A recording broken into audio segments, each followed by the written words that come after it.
Hello, my name is William, the avid reader, and today I'm reviewing the Andromeda Strain, written by Crichton in 1969. So this is an old sci-fi book, one of the first pioneer in the industry, and it's about a space probe comes back to Earth and basically wipes out a village in Arizona. So then a bunch of scientists in Nevada have to solve the mystery and decontaminate it because the space probe has been contaminated with another life form. There are 5 parts in this book, and part 1, which is called Contact, you get to see an officer with another soldier in a car going through the village, seeing what's happening, all the deaths, all the bodies that were killed by this space probe thing, contamination. And we've got Major Mindcheck in the background there, operating from there, seeing what's going on, I think. And then they die. They suddenly die from something, or communications break off, and we learn later that they died. But just before that, they saw that there's a survivor. So someone has survived this, and we're not even sure what is happening or how he is still alive. Part 2 is called Piedmont, which was the small town that was affected by this thing. So there's an exploration, I think it's Stone and who go out and explore what has happened to one bacteriologist. Jeremy Stone is the leader kind of the team that's been sent to help out. And then I think it was one of the other guys who came with him, I'm not really sure which one, and surveyed the area, and they have protective suits on them to not be contaminated, and they see that pretty much everyone is dead. And the interesting thing is none of them are bleeding. So I think it's Mark Hall, who's a surgeon, I believe. He did an experiment and he opened up the bodies and see all the blood is clogged, which means that nobody's really bleeding, since the blood is solid or something weird, and there's no bleeding. So you open up the body and there's nothing. So yeah, that's weird. So they're all dead pretty much, but there's no bleeding for some reason.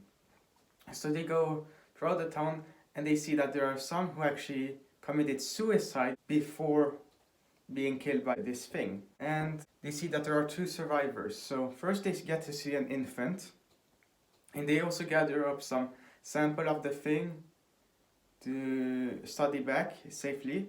But they also find this old man who passes out called Jackson. And they bring these 2 back with the evidence and go back to base. And here we get to meet the whole team. So you've got Stone, who's the leader, he's a bacteriologist. He's also a Nobel Prize winner. You've got Charles Burton, the pathologist. You've got Peter Levitt, the microbiologist.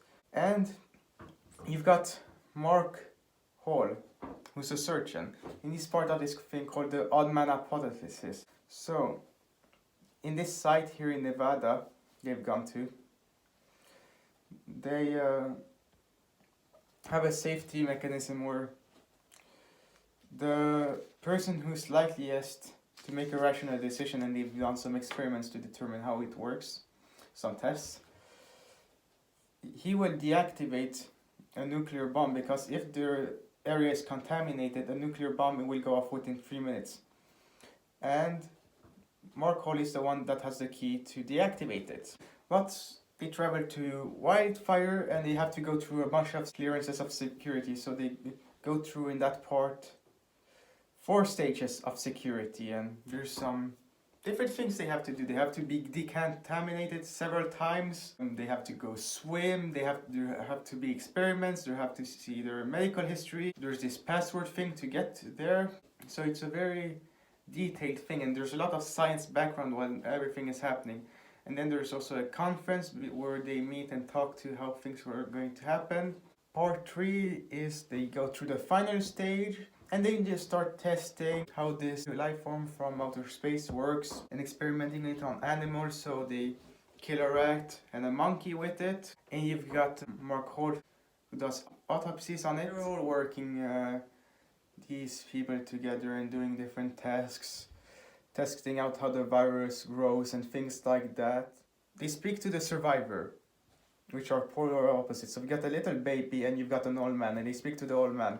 He's called Jackson, and it turns out that he's an addict to sterno, and that he has had problems for a couple years, I believe, or something like that. And they talk to him, and he seems fine, but he's tired and things like that. He wants to be let out, he wants a cigarette, but he doesn't get one. Part 4 is spread, and they start seeing the bacteria mutating, but each of them have made some mistakes, so they reach wrong conclusions. And eventually there's some contamination of the place, so it auto-locks rooms, so it's the responsibility of Hall to get things ready. So previously you've got Levitt, he's an epileptic, so he passes out.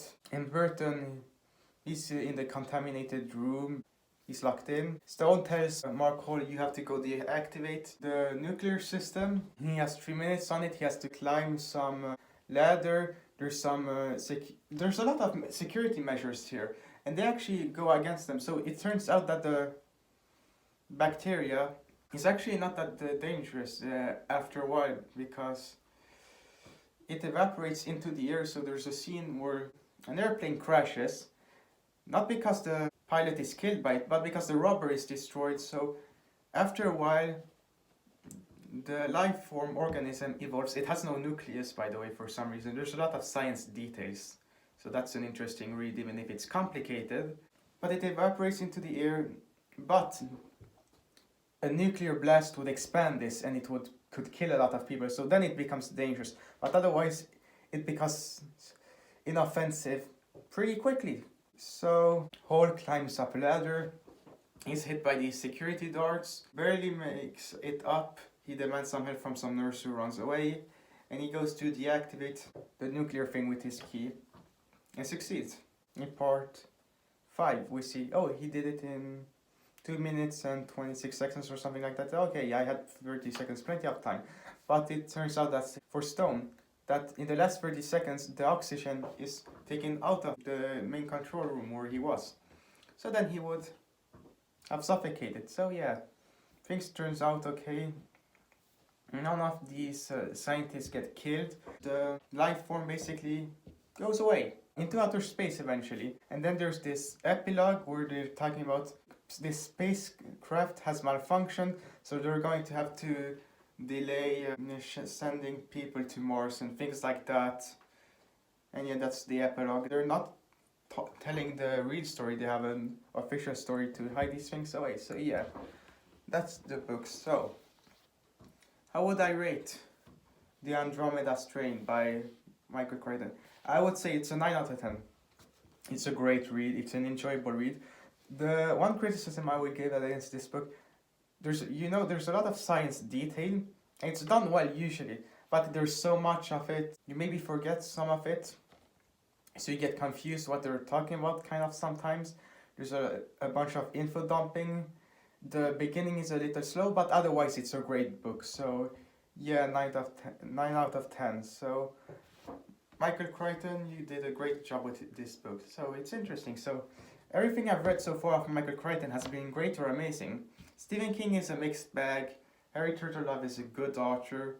So yeah, Michael Crichton might objectively be one of the best authors I've read so far. Maybe the best, even if I don't love his books as much as some other books. This was the Avid Reader's review of the Andromeda Strain, written by Michael Crichton in 1969. I hope you enjoyed this review, and I will see you guys next time.